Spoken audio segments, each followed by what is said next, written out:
La noche comienza durante una noche lluviosa.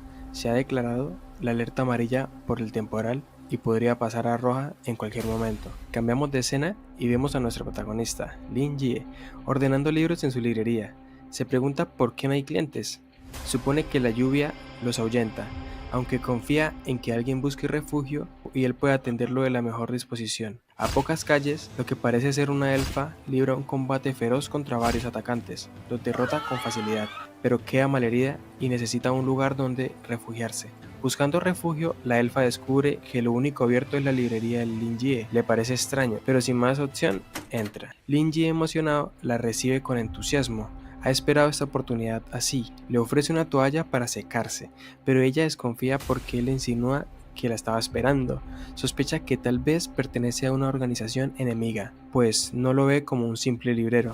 Ella pregunta si de verdad la espera. Lin Jie improvisa sobre el destino y usando algo de psicología intenta ganarse su confianza para poder curar su alma mientras conversan. Ella menciona una traición relacionada con un huevo mágico que despierta la codicia de todos. Él, sin comprender, piensa que habla de una pareja infiel. Lin Jie responde con frases genéricas que ella interpreta como conocimiento profundo para venderle algo.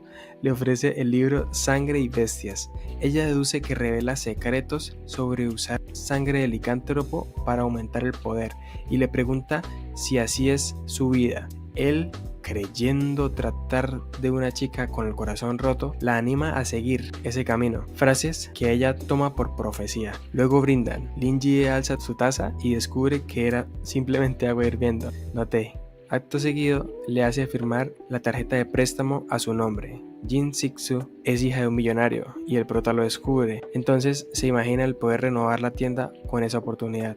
Le presta un paraguas y cuando ella pide saber más de él, solo dice: mi nombre es Lin Jie, un bibliotecario común. Ella considera que oculta su verdadera identidad, se despide de él y él queda satisfecho de haber ayudado, revelando que fue transportado a este mundo. Jitsu camina bajo la lluvia. Después de haber salido de la tienda del prota, distingue la silueta de un hombre a lo lejos. ¿Quién será este hombre? Ahora vemos un plano de la ciudad Nokin, aún bajo la lluvia. Lin Jie está acomodando libros, entre ellos el volumen Rituales y Folclores, escrito por el mismo protagonista. Él piensa cuando fue transportado a este mundo, ya hace 3 años. Viajamos al momento en el que el protagonista estaba en la Tierra. Lo vemos leyendo y una alumna le pregunta si ya va a salir. Lin Jie responde que leerá un poco más. A otra alumna le sorprende que el protagonista siga leyendo, pero a él le encantan los libros, como ya sabemos. Le gustan tanto que gasta todo su dinero suelto en ellos. Ya de noche, el protagonista intenta realizar un conjuro para que se cumpla su deseo de poseer todos los libros del mundo. En ese instante, todo se apaga y no pasa nada, pero detrás del protagonista aparece un simbionte extraño que se transforma en una puerta. Si el protagonista entraba por esa puerta, no podría volver a la Tierra, pero fue un precio que no le importó pagar y entró. Justo después de volver al presente, a la ciudad de Nokin, donde el protagonista había llegado tras cruzar aquella puerta, posiblemente haya consecuencias por haberlo hecho, pero él está muy feliz de poder leer todos los libros que quiere y además ayudar a las demás personas de vez en cuando. El protagonista lleva tiempo sin tener un cliente, a pesar de seguir siendo persuasivo. Piensa que la joven Sutse debería estar contenta. Cambiamos de escena y vemos que ella está aterrada y paralizada ante el sujeto con sombrilla. Podemos ver su cara por primera vez. Él pasa por un costado de ella y menciona que el libro que ella lleva es muy interesante. Piensa que es afortunada y desaparece en un instante. Ella cae al suelo repitiendo varias veces: es él, es él. La imagen siguiente muestra al sujeto misterioso entrando a la librería del protagonista. Ingresa. El protagonista le da la bienvenida y se alegra de verlo y lo reconoce como Wilde. Pregunta si viene a devolver el libro. Este le dice que lo llame por su nombre real, señor Lin. Así se llama, pero nosotros le diremos Wilde, a lo cual el protagonista accede. Wilde menciona a la chica que iba saliendo como una nueva cliente del protagonista. Él dice que se sintió que ella necesitaba ese libro. El señor Wilde devuelve el libro y comenta que después de leerlo le resultó tan profundo que no pudo entender. Menciona que quien lo escribió era un gigante fallecido. La muchacha Sutse sigue afuera de la librería, bajo la lluvia, aterrada. Reconoció al sujeto como Frank Wilde, el sin rostro de escamas negras, el mago negro destructivo. Aquí se nos explican las categorías a las que se clasifican los mutantes: anormal, pánico, destructivo e indescriptible. Wilde es destructivo, antepenúltimo rango, tiene sangre medio serpiente. Ella menciona que destruyó un área de 14.000 kilómetros, eso lo hizo ganarse el título. Además, no hay ni 10 mutantes destructivos en esa zona, y termina pensando que si el protagonista puede charlar incluso con un mutante de tal categoría, es alguien realmente extraordinario. Volviendo a la librería, el protagonista menciona a Wilde que está de mal humor y que en caso de necesitar ayuda, solo tiene que pedirla. A su vez, piensa que Wilde es uno de los pocos clientes fieles. El protagonista nos revela que Wilde lo tratan mal sus hijos. Además, también lo dejó su mujer y sus amigos le tienen miedo por su aspecto.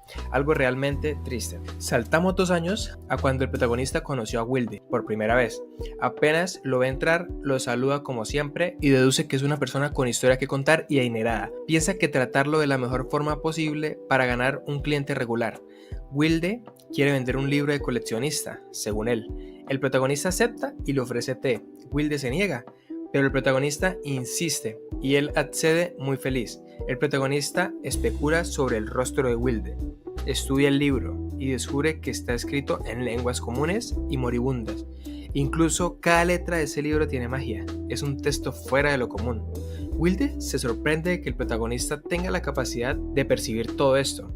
Empieza a especular sobre la identidad del protagonista y se pone en la alerta. Pide que le enseñe sobre el campo lingüístico. El protagonista, que ha leído sobre ello, deduce que el libro que necesita Wilde, llamado Lengua del Diablo, el dialecto más difícil de China. Wilde se emociona por este libro y el protagonista celebra de que le haya gustado. Cuando Wilde le pregunta sobre la obra, el protagonista tiene que mentir diciendo que proviene de una civilización antigua, ya que China no existe en este mundo. Wilde deduce que el protagonista es un ser superior por tantos conocimientos. El protagonista le da la mano y le pregunta su nombre, pero él no lo dice. En lugar de eso, pregunta el nombre del protagonista. Este responde que es Lin Jie.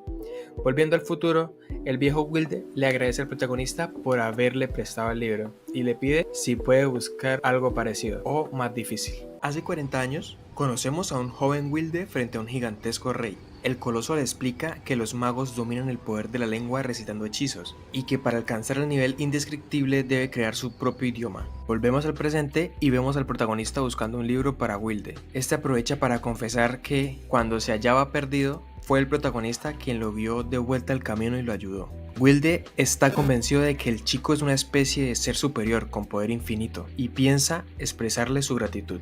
El prota regresa con el libro en sus manos. Se sonroja mientras se lo entrega, porque teme parecer atrevido. Wilde se desconcierta, pero al descubrir que el libro ha sido escrito por el propio protagonista, queda maravillado. La obra se titula El culto de los Ghouls. Al instante, Wilde recuerda la infinidad de sectas que conoce: la Sociedad de la Verdad, la Iglesia de la Culpa, la Iglesia de la Peste, pero jamás había oído hablar del culto de los Ghouls. Percibe una aura maligna emanando del libro y deduce que quizá el protagonista planea fundar su propia religión. El prota explica que escribió ese libro hace mucho tiempo y que de no haber llegado a este mundo, seguramente habría recibido un premio por la 6ª edición de Folklore de ese libro, pero en caso de que Wilde no confíe, puede tomar otro libro. Aún así, Wilde decide leer ese ejemplar, sin saber aún qué espera el protagonista de él. Wilde se siente incómodo, le han dado el único ejemplar que existe y teme ser usado como conejillo de indias. El protagonista lo tranquiliza, asegurando que puede imprimir otra copia cuando quiera, pues todo ese conocimiento está en su cabeza. Al final, Wilde acepta llevarse el libro. El protagonista, ansioso, observa cómo se lo guarda. Wilde, convencido de que el prota desea que divulgue su obra, promete estudiarla antes de difundirla. Agradece la orientación y le regala una preciosa gárgola como muestra de gratitud.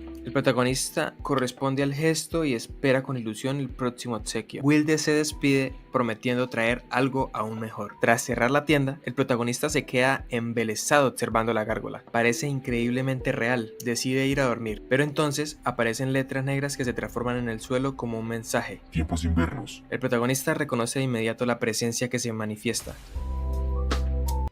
Un oscuro simbionte vuelve a materializarse sobre el escritorio del protagonista. En cuanto lo ve, él lo reconoce al instante.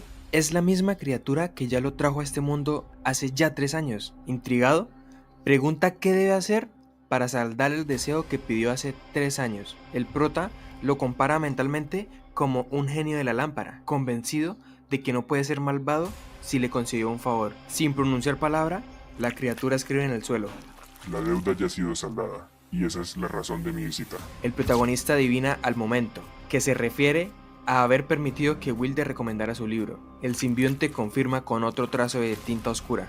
Al comprender que aquella presencia no exige nada maligno, parece alegrarse de la difusión de su obra. El prota suspira aliviado. Acto seguido, este ser desaparece.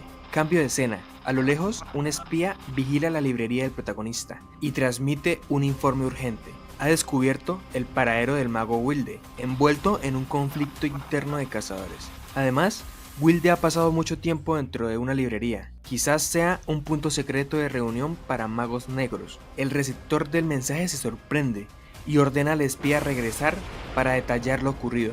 Pero Wilde aparece de improviso a su espalda, le sujeta la cabeza y en un abrir y cerrar de ojos lo ejecuta. Destruye la radio y replica que la muerte ha sido el acto más piadoso que podía ofrecerle. Nadie debe espiar la casa del protagonista. Sin embargo, la noticia ya se divulgó a su destino. Claude, el hombre que espera en la otra parte, llama a la puerta de un caballero para reportar los hechos. El caballero, irritado, golpea la mesa y se refiere a los cazadores como la peste de Noquín.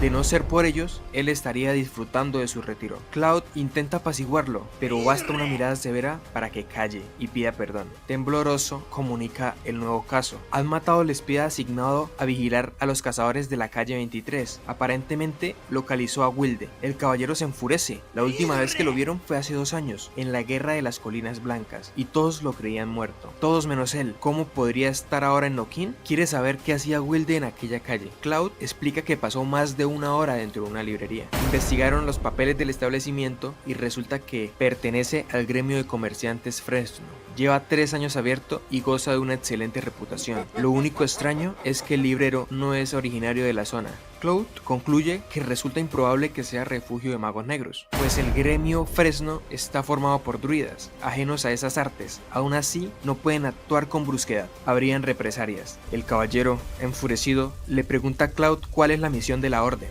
de caballeros. Claude le responde que es erradicar el mal y traer la paz, tartamudeando. A esto, el caballero responde: No podemos tolerar a un solo malhechor, ni a quien lo cubra. El caballero no cree que Wilde se limitara a tomar té y leer, y aunque Claude le recuerda que el gremio Fresno controla el 40% del departamento de caballeros, él decide ir personalmente a la librería. Abandona la sede de la orden entre saludos y reverencias. Dentro del ascensor repasa una hoja con los datos del librero y se frota las manos, ansioso por descubrir qué clase de persona es. Ahora conocemos su nombre: Abraham Joseph, uno de los 10 caballeros radiantes de la torre de instrumentos secretos. En ese instante, la maldición de la espada mágica Candela le provoca una breve alucinación y el relato queda en suspenso. Primero vemos a Joseph sumido en una terrible alucinación. Cree que una elfa con armadura lo está ahogando en un inmenso océano. Cuando por fin despierta, se encuentra tirado en las calles de Noquín, justo frente a la librería del protagonista. Está exhausto y comprende que esa noche no podrá entrar.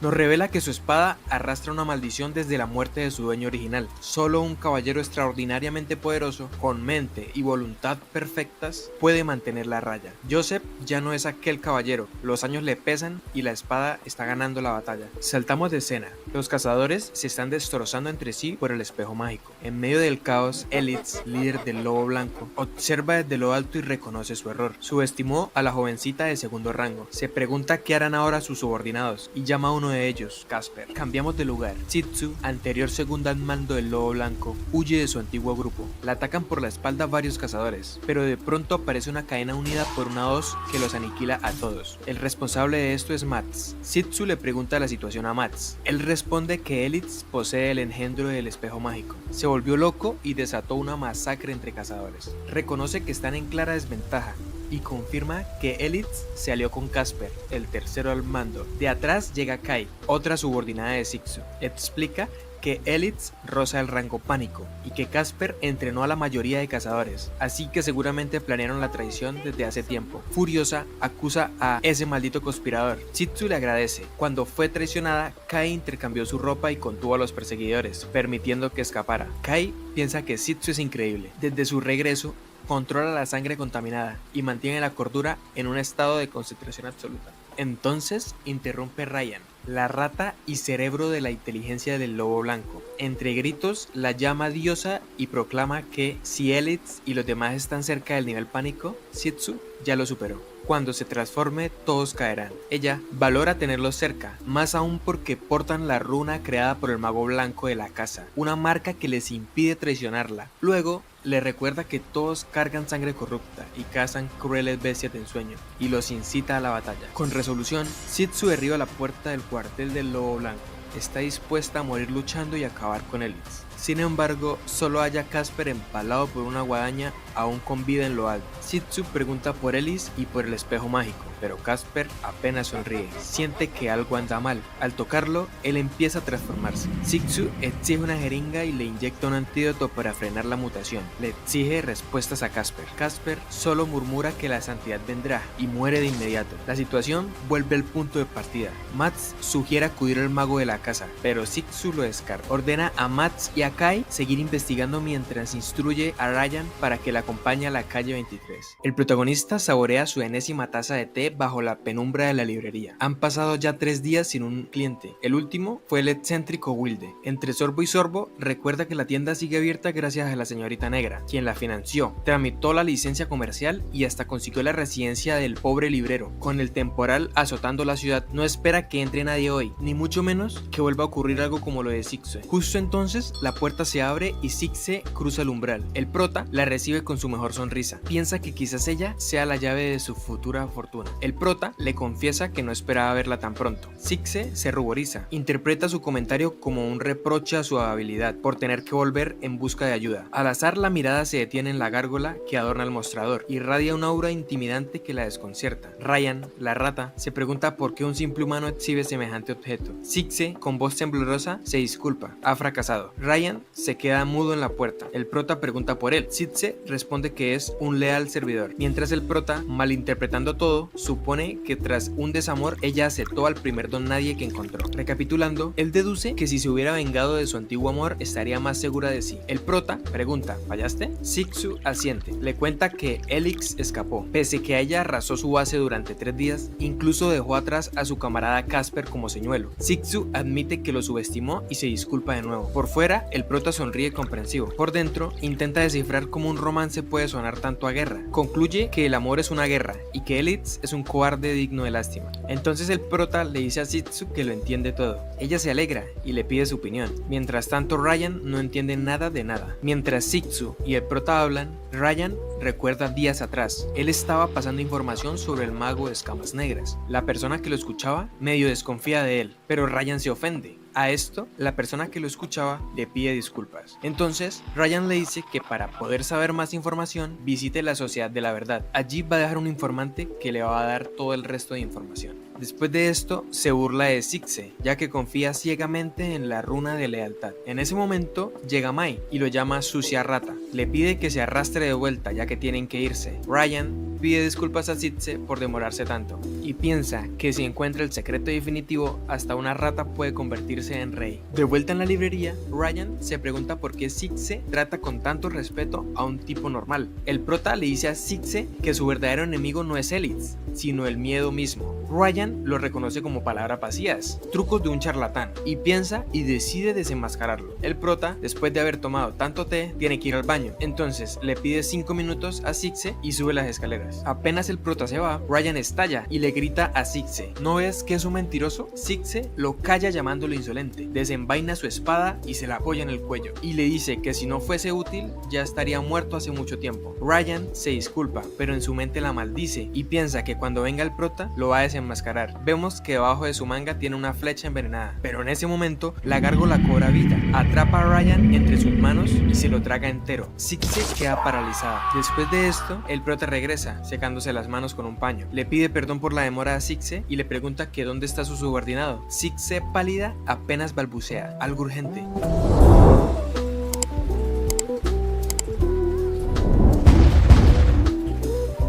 Regresamos al instante en que la gárgola acaba de eliminar a Ryan. Shih-Tzu, paralizada por el miedo, repasa mentalmente la escena. Ni siquiera ella habría podido hacer algo contra esa criatura. Nota la muerte tan cerca que se estremece, y aún así piensa que todo ocurrió con cierta elegancia, pues el protagonista prefirió inventar una excusa antes que mancharse las manos. Sumida en sus pensamientos, Shih-Tzu se sobresalta cuando él la interrumpe y le pide que no se ponga tan nerviosa. Al protagonista le resulta extraño que esté tan alterada. De pronto, ella grita para disculparse en nombre de Ryan por su insolencia. Él se pregunta si de verdad cree que es un devorador de personas, pero concluye que simplemente es crédula. Por eso aquel idiota de su exnovio se aprovechó de ella. Decide ayudarla de nuevo. Si ha regresado es porque su consejo anterior le sirvió. Él le pregunta si tiene alguna duda, que la comparta. Shih-Tzu interpreta el gesto como un perdón implícito y se tranquiliza. Pide disculpas otra vez y solicita la recomendación de un libro. El protagonista, con una sonrisa, va en busca de uno, aunque no entiende por qué ella actúa tan raro. Mientras busca en los estantes, pregunta por el subordinado. Comenta que él no lucía bien y cuestiona la lealtad absoluta. Shih-Tzu intenta responder, pero se detiene. El protagonista jamás dudaría así sin motivo. ¿Acaso habría fallado la runa? Solo los magos blancos pueden sabotear runas, y quien la creó fue un amigo de mi padre. ¿Podría ese mago estar traicionándonos? La desilusión la golpea. ¿En quién puede confiar ahora?, se pregunta. En ese preciso momento, el prota le dice que solo se puede confiar en uno mismo. El mundo entero la traiciona, pero si se vuelve tan fuerte como el acero, nadie podrá quebrarla. Con esa reflexión, le entrega el libro que ha elegido. Su título es Como fue templado el acero, y le pide que lo disfrute. Para animarla, cita un pasaje: la posesión más valiosa del hombre es la vida, y se le concede una sola vez. Tras despedirse, Shih-Tzu sale de la librería. Bajo la lluvia, alza la vista al cielo,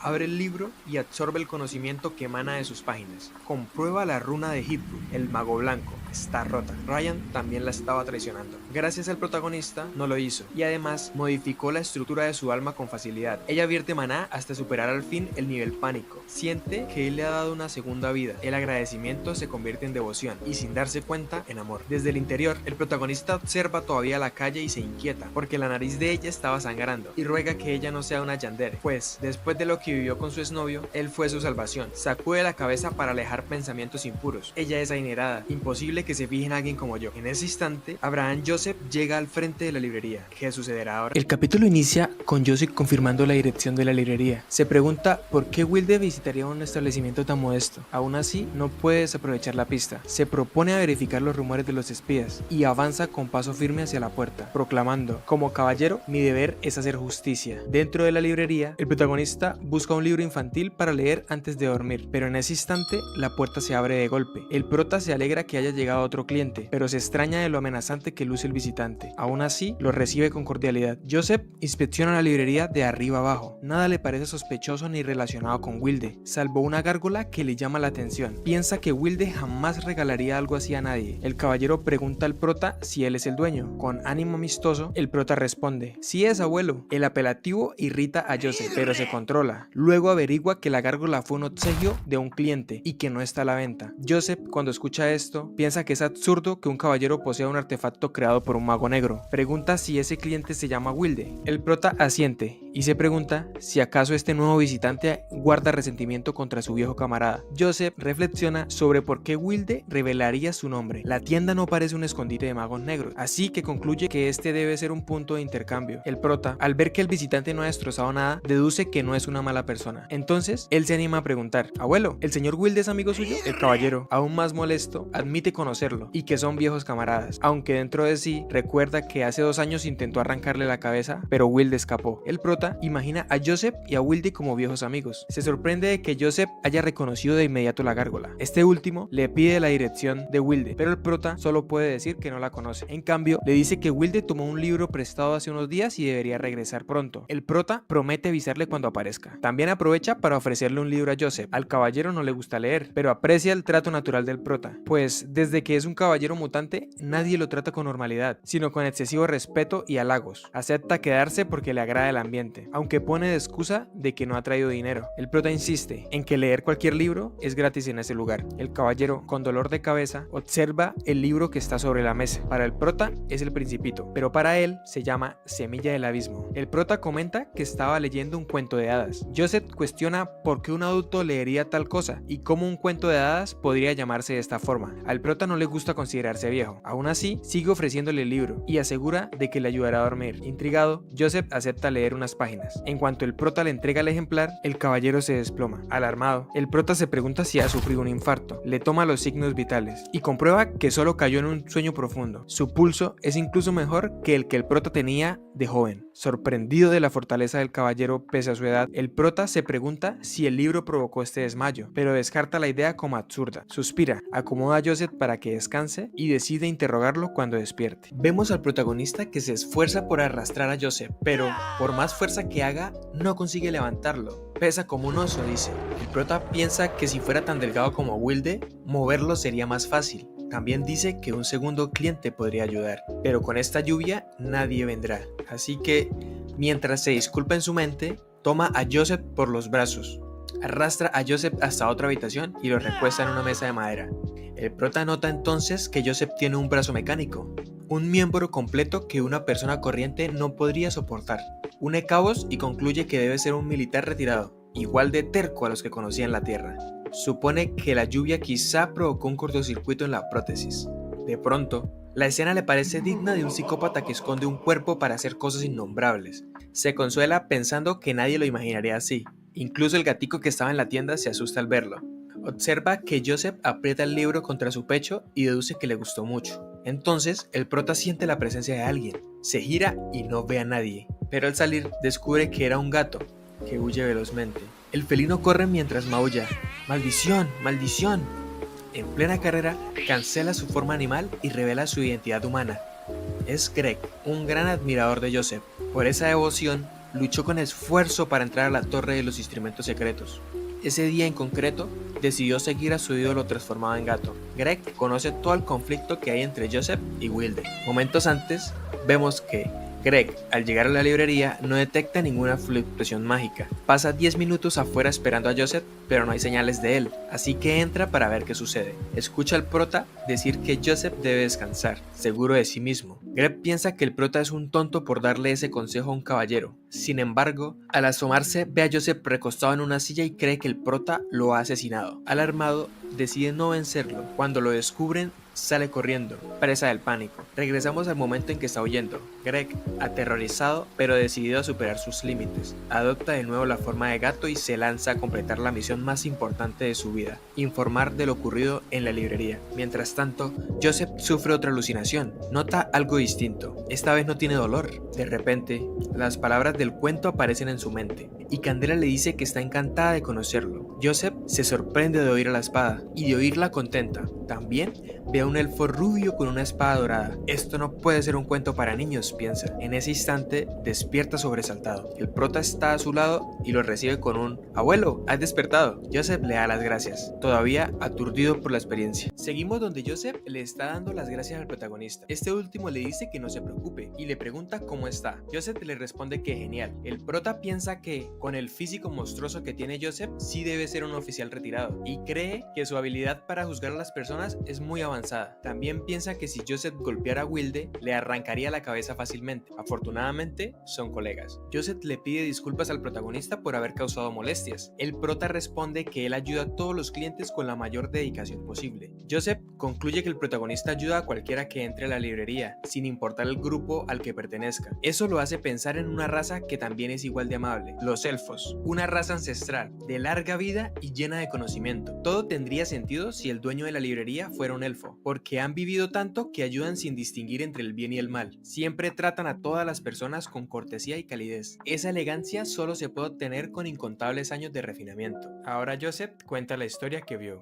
En las antiguas leyendas, Candela era el príncipe de los elfos. Después se convirtió en el rey lunar de su raza. También fue la fuente de la plaga y el primero en perder la cabeza. Se suicidó con su propia espada y esta selló su alma. El alma se convirtió en una maldición que corrompió a la espada larga, que llevaba el mismo nombre del rey, así que se transformó en una espada mágica enloquecida. Desde entonces, cualquiera que portara esa espada perdía la cordura y eventualmente moría. Joseph cree que antes de ese día no esperaba que hubiera esperanza en él, pero el libro fue capaz de calmar a Candela, quien aparte de un elfo, puede poseer un libro de esa magnitud. Para tenerlo, debe ser increíblemente longevo, y para eso debió haber gastado hasta la última gota de maná. Por eso no se siente maná en esa persona, piensa Joseph. Joseph le pregunta al protagonista si puede prestarle el libro. El prota le responde que nunca se lo habría recomendado si no pensara prestárselo. El prota aprovecha para balear a Joseph. Le dice que, en cuanto lo vio, pensó que ese libro era perfecto para él. Le dice que hay muchas veces gente llena de arrepentimiento. Esto los hace sentir que su fuerza es inadecuada. Eso es lo que hace dudar a las personas y las vuelve locas. El protagonista piensa que los baños de sangre en el campo de batalla llenan a estas personas de remordimientos y que nunca logran dejarlos atrás. Luego, prosigue diciendo que lo que los derrota no es el dolor físico, sino su bondad debilitante. Sin embargo, Joseph cree que está hablando de la maldición de la espada. Por eso ha visto a sucumbir a 2 portadores antes que él. Joseph pregunta, ¿está mal ser amable? El prota responde que la bondad es buena, pero la palabra clave es debilidad, porque otros tienen altas expectativas sobre ellos, y ellos mismos poseen un fuerte sentido de la responsabilidad. Desean transmitir confianza, ocultando su propia fragilidad.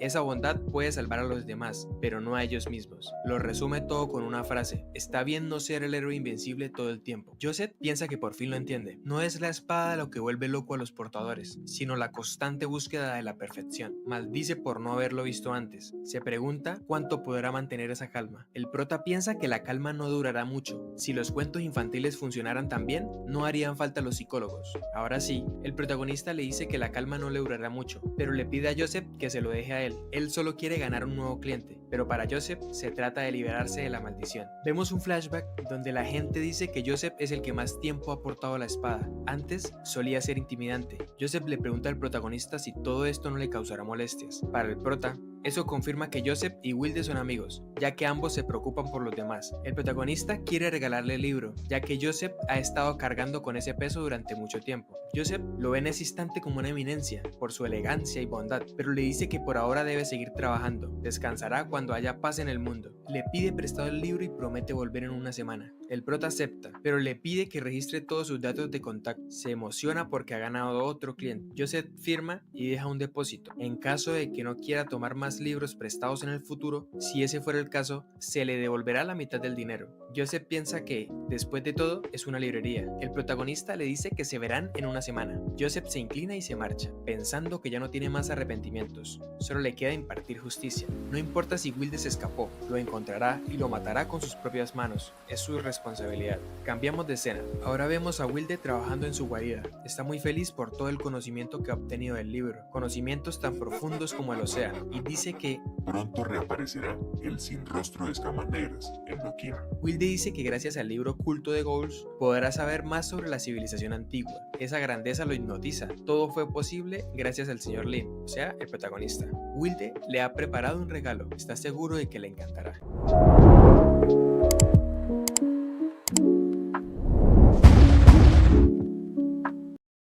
Cloud no podía creer lo que acababa de escuchar. Su expresión mostraba una mezcla de sorpresa y miedo. Le acababan de informar que el profesor Joseph se había desmayado dentro de una librería. La noticia lo dejó sin palabras. Pensaba en enviar refuerzos, pero si ni el propio profesor había logrado hacer algo, actuar sin pensar podía ser un error. Cualquier movimiento en falso podría causar una catástrofe. De pronto, una radio mágica se activó. Cloud lo tomó enseguida. Pensaba que era el grupo que estaba investigando la librería, pero lo que escuchó lo dejó aún más sorprendido. La voz del propio Joseph hablaba directamente desde el lugar. Con tono firme, Joseph ordenó contactar a todos los investigadores de la calle 23 y clasificar la librería como área de clase 1. Información ultra secreta. Cloud se estremeció. Sabía bien lo que significaba esa clasificación. Era algo tan peligroso y extraño que las palabras no podían describirlo. El profesor parecía molesto, y aunque Cloud trataba de mantener la postura, no podía evitar sentirse nervioso. Aún así, obedeció sin dudar. Sabía que Joseph podía ser aterrador cuando se enfadaba, pero también era alguien justo. Mientras uno siguiera sus órdenes al pie de la letra, no había nada que temer. Poco después, Joseph regresó. Cloud lo recibió sobresaltado, pero el profesor ya tenía algo más en mente. Preguntó por la persona que había estado con él. Cloud le presentó a Morrison, un joven mago capaz de cambiar de forma, que en ese momento tenía la apariencia de un gato. También le contó un dato curioso. El chico era un fan obsesivo del profesor. Había gastado millones en campañas para honrar su nombre, incluyendo en una en la que mandó a grabar su nombre en oro. Joseph, lejos de incomodarse, bromeó con la idea de reclutarlo como aprendiz de caballero, a cambio de una generosa donación. Luego de cerrar el archivo clasificado, Joseph volvió a su hogar, aún en pijama. Gritaba por teléfono a quienes pensaban que habían muerto. Estaba harto de que lo molestaran y dejó claro que si había problemas, mejor fueran a molestar a Claude al día siguiente. Más tranquilo se sentó y comentó que, por suerte, el extraño libro no parecía haberle afectado el ánimo, por ahora. Pero la paz no duró mucho. Alguien tocó la puerta. Con fastidio, Joseph la abrió, dispuesto a gritar, pero se detuvo al ver que era su hija Melissa. Con la rutina de siempre, le recordó que debía tomar leche, aunque ella, como siempre, se quejaba. Ya era capitana Caballero, fuerte y reconocida,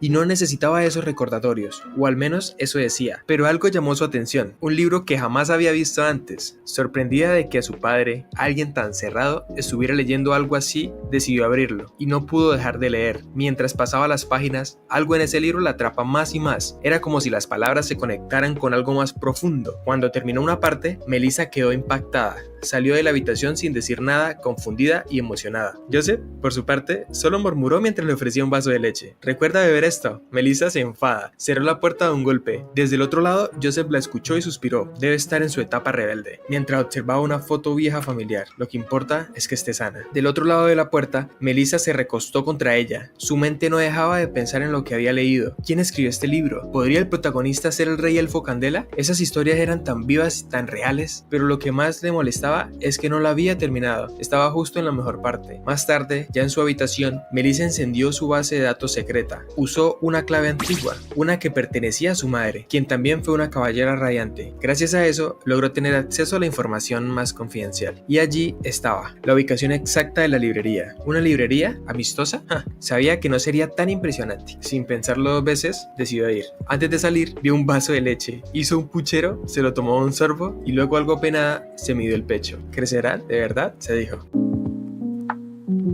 La ciudad de Noquín estaba completamente cubierta por una intensa lluvia. Las calles parecían ríos, los cielos se mantenían grises y pesados, y las noticias no traían nada bueno. El observatorio había elevado la alerta a roja. Las carreteras del distrito bajo fueron cerradas, y aunque el sistema de alcantarillado trabajaba a máxima capacidad, los expertos advertían que si la tormenta seguía así toda la semana, un tercio de la ciudad podría quedar bajo el agua. Todo apunta a una anomalía provocada por masas de aire helado del norte. Mientras tanto, en medio de ese clima caótico, el protagonista seguía cumpliendo con su rutina. Estaba trapeando el suelo de su librería con paciencia y determinación. Ya llevaba más de una semana lloviendo sin parar, y el aguacero solo parecía empeorar. Si esto sigue así, voy a tener que comprarme un bote, pensaba, con algo de humor. La lluvia no solo alejaba a los clientes, estaba volviendo difícil incluso vivir con normalidad. Aún así, al ver que los libros estaban bien protegidos y que había logrado limpiar todo sin daños, sintió algo de alivio. El suelo quedó brillante, impecable, como si nada hubiera pasado. Después de colocar el cartel de abierto, recordó al pequeño gato que había visto días atrás. Espero que ese gatito haya encontrado su hogar. Es muy peligroso andar por ahí con esta lluvia, pensó. Lejos de allí,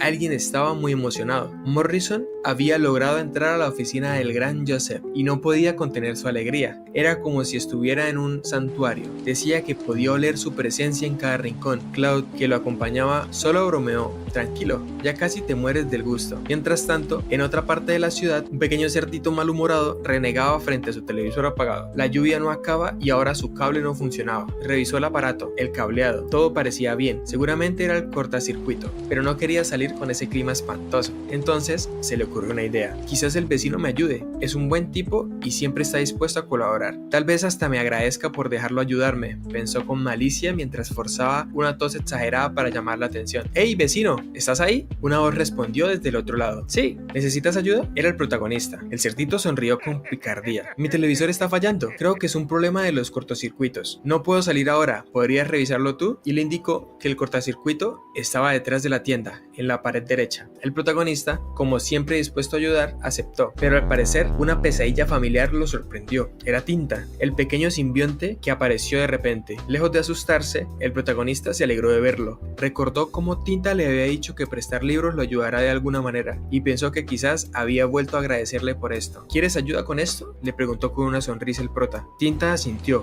y salió a arreglar la falla LED. En cuestión de minutos, la luz volvió y el cerdo celebró. Muy bien, gracias, contaré contigo contigo la próxima también. De nada, respondió el protagonista satisfecho. Pero al parecer, Tinta no fue. Entró a la casa del cerdo, probablemente para darle un pequeño susto como forma equilibrada a la travesura. Y algo le hizo, no sé qué, pero algo le hizo. De vuelta a la librería, el protagonista se sentó satisfecho. Otro día haciendo buenas acciones, pensó. Si este tendero decide hablar bien de mí o recomendar la tienda, sería genial. Justo en ese momento, la campanilla de la puerta sonó. Entró un cliente inesperado. Bienvenido, dijo el protagonista sin mirar, aún sorprendido por la coincidencia. Hice una buena acción y de inmediato aparece un cliente. Cuando levantó la mirada, reconoció al visitante, el viejo Wilde. Pese a la tormenta, Wilde había regresado. No venía por un libro. Esta vez venía a agradecer formalmente. Para el protagonista, el regalo anterior ya había sido suficiente, pero Wilde insistía. Lo que traía ahora era un obsequio especial, algo en lo que había trabajado durante años. Y cuando lo mostró, el protagonista se quedó en silencio. Era un atrapasueños. Esa imagen le trajo recuerdos de otra vida. Antes de llegar a este lugar, había asistido a un evento de culturas indígenas donde aprendió que los atrapasueños filtraban las pesadillas y retenían los sueños agradables. Incluso se decía que sus hilos podían fortalecer el vínculo entre humanos y espíritus. El atrapasueños que Wilde traía estaba hecho a mano, con detalles finos y gran calidad, y en medio de esa tormenta que venía afectando su sueño últimamente, ese regalo no podía haber llegado en mejor momento. Es justo lo que necesitaba, dijo el protagonista, agradecido. Wilde solo sonrió con respeto. Mientras se despedía, Wilde pensaba que dentro de ese atrapasueños había un poder peligroso, un sueño tan vívido que podía destruir a cualquiera sin una voluntad fuerte, pero para alguien como el señor Lin, ese nivel de peligro era apenas un reto, quizás un regalo perfecto. Dulces sueños, murmuró Wilde antes de marcharse. En medio de la lluvia implacable que seguía azotando la ciudad, lejos de la calma de la librería, una feroz batalla se desarrollaba a las afueras de Nokin. El grupo de Zetsu, liderado por la poderosa mujer, se enfrentaba contra los cazadores de la organización de Elites. El combate era intenso y brutal, entre rayos, hechizos y rugidos. La lucha parecía sacada de una pesadilla. El grupo de Zetsu no esperaba encontrar tanta resistencia. Para su sorpresa, entre los enemigos habían magos, pero ellos continuaban luchando. Uno de los magos gritó: "No podemos retrasarlo más, solo es el nivel pánico. Si actuamos rápido podremos ganar". Pero Zetsu se transformó en lobo. Ya estaba frente a ellos. Su presencia imponía miedo. Sus ojos brillaban con determinación mientras lanzaba una advertencia fría: "Estás cavando tu propia tumba". A su lado, Kai, su fiel seguidora, la miraba con respeto. Este es el poder con el que sueñan todos los cazadores, pensaba. Madame Zetsu, usted podría guiar a todos hacia un nuevo mundo, pero la persona que hizo posible esto, el misterioso residente de la calle 23, ¿quién es realmente? ¿Qué busca? Mats, otro miembro del grupo, la interrumpió con frialdad. "No pienses tanto, solo sigue luchando y comparte la gloria después. Ese es nuestro deber". Kai asintió. La batalla aún no había terminado. Los hechizos continuaban.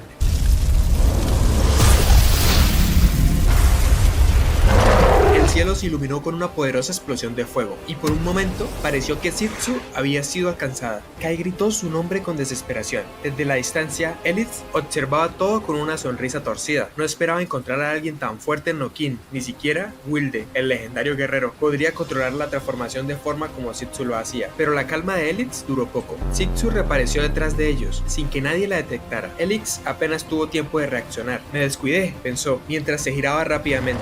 El lobo de la corte silenciosa es famoso por sus saltos dimensionales, pero lo realmente extraño es que haya logrado rastrear nuestras coordenadas exactas. Sin duda, Zetsu se lanzó sobre él. Su mandíbula se cerró con fuerza sobre Elites. Los demás magos gritaban buscando ayuda, mientras uno de ellos, Yuan, un joven y talentoso mago negro, entraba en acción. "¡Vestigio! ¡Flash!". Zetsu apenas tuvo tiempo de reaccionar. Ese tipo usa una lengua refinada para lanzar hechizos tan poderosos. Definitivamente es un mago negro habilidoso, pensó jadeando. "Soy demasiado lenta". El hechizo de Yuan logró capturarla, y uno de los magos se lanzó con su daga, pero Zetsu activó su voluntad de acero, una habilidad de resistencia pura. Con su rugido se liberó violentamente y arrancó el brazo del mago que intentaba herirla. Yuan ya estaba listo para el siguiente ataque. Hechizo de fuego, sol de decadencia. Zetsu sintió de inmediato el peligro. "Ese hechizo, no puedo enfrentarlo, voy a morir". No había otra opción. Forzó una teletransportación de energía. Su cuerpo se retorció por el esfuerzo. Escupió sangre mientras desaparecía del lugar. Yuan se acercó a Elites, preocupado. "¿Está bien, señor?". Elites se levantó, herido pero sonriente. Su brazo destrozado comenzaba a regenerarse. No solo eso, le estaba creciendo uno nuevo. Un poder antinatural brotaba de él. "Estoy bien, pero parece que el dueño de la librería de la calle 23 es aún más poderoso de lo que pensaba". Juan lo miró confundido. "¿Lo dice por su habilidad de teletransportarse?". "No, lo digo porque fue capaz de extraer información del alma de Ryan, identificar con precisión nuestra ubicación y hasta dispersar tus hechizos naturales sin que te dieras cuenta. Ese tipo de poder me interesa más que cualquier transformación física". Pero Elites no tenía miedo. Había algo más urgente que atender. saber. Ve a investigar, Joan. Él es incluso más importante que Wilder. Joan asintió. Entonces, Elitz hizo aparecer un huevo mágico. Lo sostuvo entre sus manos como si fuera un tesoro sagrado. ¿Qué crees que saldrá de aquí? Joan, con su tono habitual, respondió: una bestia del sueño. Pero Elitz negó lentamente con la cabeza. No, no es una bestia. Esto es un dios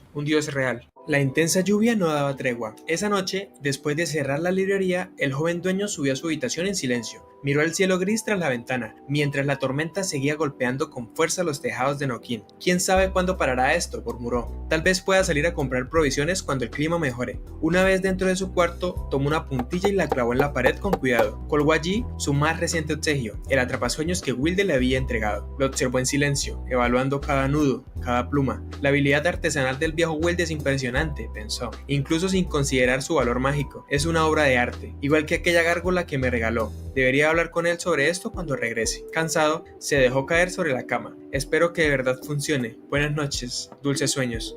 Y así cerró los ojos. Mientras la lluvia golpeaba la ventana, el atrapasueños comenzó a vibrar suavemente. En el mundo de los sueños, una nevada cubría el suelo. Pero aquella nieve no era fría, se sentía tibia. Más bien parecía ceniza blanca flotando suavemente desde el cielo. ¿Esto es mi sueño? El joven miraba a su alrededor el paisaje sereno, pacífico, casi místico. Tiene sentido, pensó. Es solo un sueño después de todo. Pero lo que vio a continuación le quitó el aliento. Un árbol gigante, de ramas retorcidas y copa tan vasta que parecía tocar el cielo. Su tronco estaba formado por lo que parecían ser venas atrapadas dentro de un esqueleto de madera viva. Algo en él lo atraía, como si un antiguo secreto descansara bajo sus raíces. Y fue entonces que la vio. Una elfa con cabellos plateados, descansando junto al árbol. En ese instante, una melodía suave nació desde lo más profundo del corazón. Una canción antigua, nostálgica, pero familiar. El joven no podía apartar la vista. ¡Qué escena tan espectacular! Esto es como un cuento de hadas. El aire estaba impregnado con un perfume delicado, casi irreal.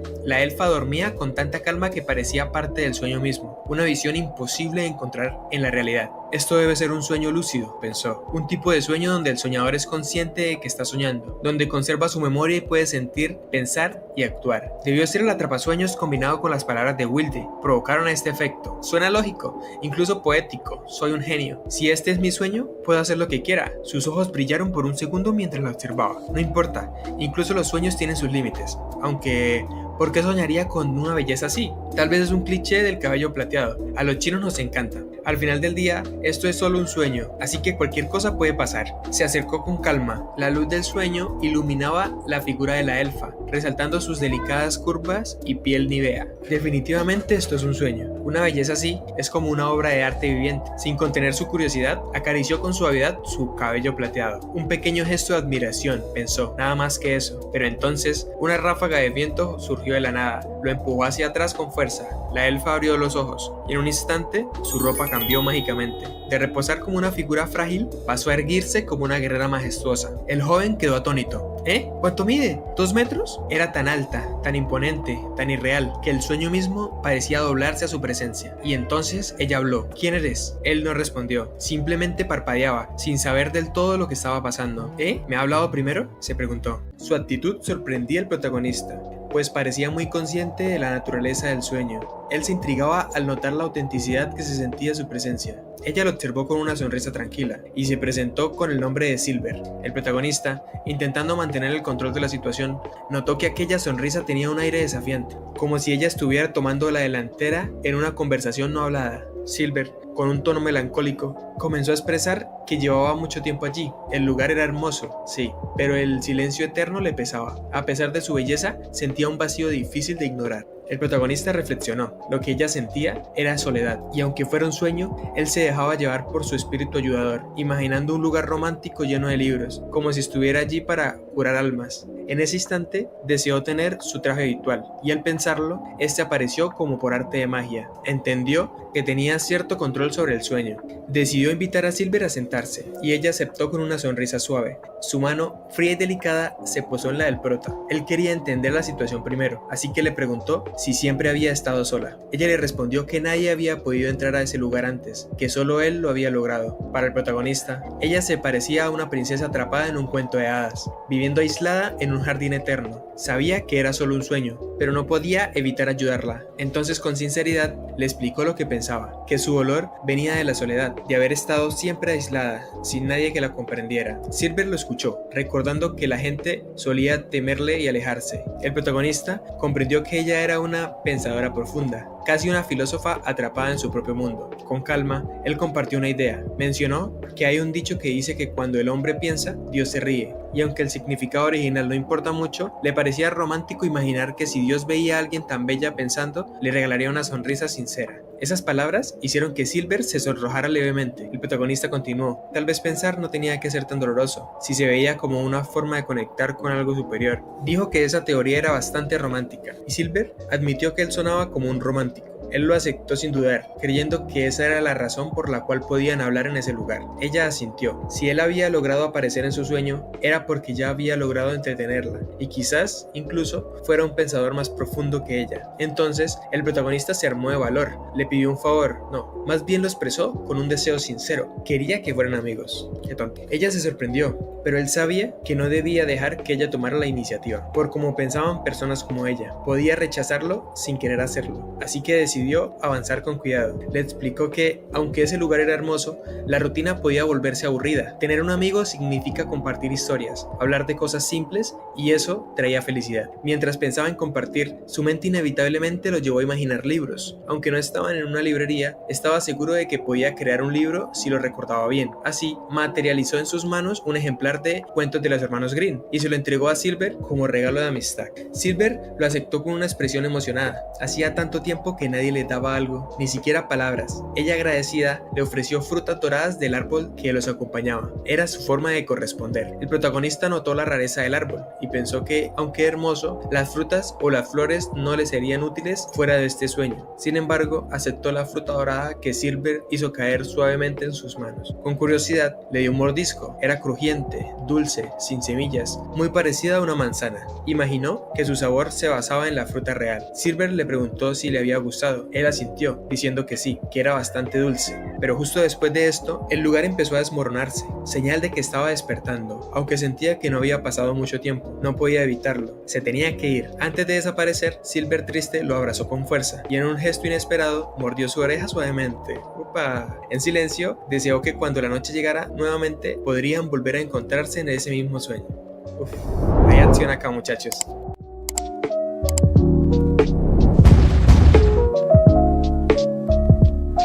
Capítulo número 5 de esta serie.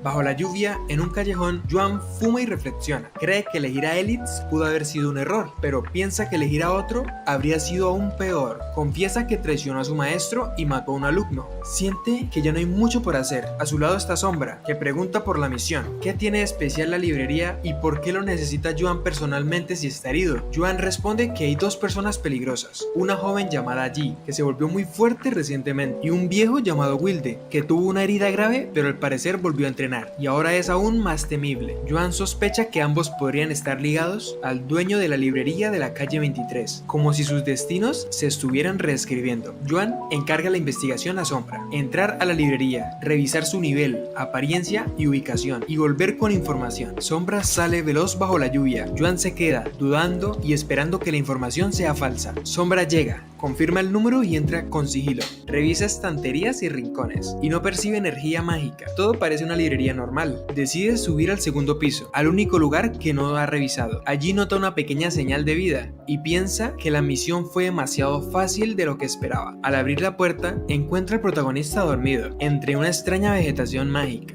De pronto, las lianas lo atacan. Sombra intenta cerrar la puerta, pero sufre una grave herida. Pierde un ojo. Aún así, clama defender a su señor y promete eliminar cualquier amenaza. Media hora después, Joan se impacienta. Conoce la eficiencia de John y teme que algo vaya mal. Recuerda que John tiene sangre mitad viso. Por si no lo dije antes, John es Sombra, de la que estábamos hablando anteriormente. John tiene sangre mitad viso y mitad sombra. Puede mezclarse con las sombras y moverse muy rápido, por lo que es escapar suele ser fácil para él. Aún así, Joan teme haber alertado al dueño y piensa que si John no regresa, hará la misión él mismo. Mientras fuma, nota algo extraño. Aunque apagó el cigarrillo, su sombra sigue allí, reflejada en el callejón lluvioso. Sospecha una traición y lanza un hechizo. ¡Llamarada! La lluvia reduce el poder de fuego. Hay una explosión en la calle y Joan retrocede. Cree que John lo traicionó y decide que debe morir. La pelea comienza. Joan conjura tierra de llamas y cambia de forma para luchar, pero de las llamas surge una sombra oscura que ataca con violencia. Joan se da cuenta de que no está enfrentando a John. La criatura sombra, emergida de la oscuridad, habla con voz fría, dice servir a un señor y promete eliminar obstáculos. Confundido, Joan comprende lo peor. John no es un simple discípulo, podría estar al servicio del dueño de la librería. La aparición de la criatura es una advertencia. La lluvia sigue cayendo, las plantas de la librería siguen moviéndose y lo que parecía una misión sencilla se ha convertido en algo mucho más peligroso. Después de esto, un informe llega donde Elitz y le cuenta sobre la muerte de Jan. Sorprendido, Elitz pregunta cómo pasó. El informe explica que Joan envió a alguien a investigar la librería de la calle 23, pero fue traicionado y asesinado. Antes de morir, Joan escribió con su sangre una sola palabra: corran. Elitz sospecha que la criatura desconocida controló la mente de John. Luego el informante le dice que los magos oscuros entregarán la evidencia a Murphy y que por ahora lo mejor es dejar la librería tranquila. Aunque recuerda el peligro del culto escarlata, Elitz asegura que el lobo blanco cooperará. Finalmente, piensa en la advertencia del dueño de la librería y aunque lo intriga, decide que no permitirá que interfiera en sus planes. Continuamos con el capítulo 17. El protagonista despierta y se pregunta si acaso ya es de día. Piensa en darle las gracias a Wilde cuando lo vea, ya que pudo descansar bien y tuvo un sueño espectacular. Abre la ventana y se encuentra que la ciudad de Noquín aún sigue bajo la lluvia. Mientras apaga el despertador, recuerda las palabras de Silver. El prota quiere volver a verla esa misma noche. El protagonista se dirige a cepillarse los dientes, pero siente un dolor extraño y descubre que tiene 8 dientes. Piensa que pudo haber sido Inky quien se los puso. Bueno, acá no sé quién es Inky, no sé si ustedes sepan. También recuerda que según los budistas, tener 40 dientes es de buena suerte, pero no le da mucha importancia y decide preguntarle a Inky si algún día lo vuelve a encontrar. Luego sale del baño. Abre la librería ilusionado, pensando en qué clase de clientes nuevos tendrá ese día. También nota que su vecino no tiene el televisor a todo volumen, algo que era habitual en él. Cambiamos de escena. El vecino cerdito está muy asustado y en la oscuridad. El protagonista toca la pared y el cerdito se sobresalta tanto que grita, asustando también al protagonista. Aún así, el prota le pregunta por qué no ha puesto las noticias, si acaso le pasa algo y si está bien. El cerdito entra en pánico, ya que el protagonista ha notado algo raro, y en las películas, cuando he descubierto algo extraño, suele terminar muerto. Con voz temblorosa, responde que está bien, y que si quiere la televisión, la puede encender en ese mismo instante. No sé ustedes, pero si me llega a pasar lo que le pasó a él, yo prefiero irme de la casa realmente. Así está lloviendo. Continuamos. El cerdito se disculpa por no haber encendido el televisor, lo prende y aparece una noticia. La caída de una pared causó la muerte de un hombre adulto y la torre secreta ya está investigando el caso. El protagonista piensa en el accidente, preocupado por el crimen, pero no le da mucha importancia porque el señor Colin es el que yo llamo el cerdito. Lo vamos a seguir llamando el cerdito. Bueno, continuamos. Porque el cerdito está muy nervioso. El prota le pregunta de nuevo al cerdito si se encuentra bien y le aconseja que descanse, porque así podría llevar una mejor vida. El cerdito toma su teléfono y comienza a pensar que quizá esa fue una advertencia del prota, como si le dijera que no hiciera nada estúpido o podría matarlo. En ese momento estaba a punto de enviar un mensaje a un sacerdote para un exorcismo, pero se arrepiente porque cree que el protagonista lo descubrió. La verdad, en esta serie todo el mundo le tiene miedo al protagonista sin razón. El prota le vuelve a preguntar al cerdito, pero este, tan asustado, manda sin querer el mensaje al sacerdote de la iglesia de la culpa. Eso lo pone en pánico, piensa que está acabado y que lo único que lo puede salvar es el sacerdote. Jadeando y temblando, el cerdito le responde al prota que no debe preocuparse, pero que gracias por preguntar. El prota le dice que en ese caso lo dejará tranquilo, aunque siente que el cerdito esconde algo y se pregunta si debería comprarle un regalo y visitarlo. En ese momento suena la campana. El protagonista se gira y da la bienvenida. Al verla, se da cuenta de que es una cliente nueva. Piensa que es una joven llena de energía. La verdad, gente, yo no soy nada, pero pues yo la veo bien bonita. Melissa se pregunta si esa es la librería que mencionan los libros del padre. El protagonista le pregunta si ella necesita algo, pero ella sigue observando el lugar y se acerca al mostrador pensando que la librería se ve muy normal. Melissa le pregunta al prota si él es el dueño.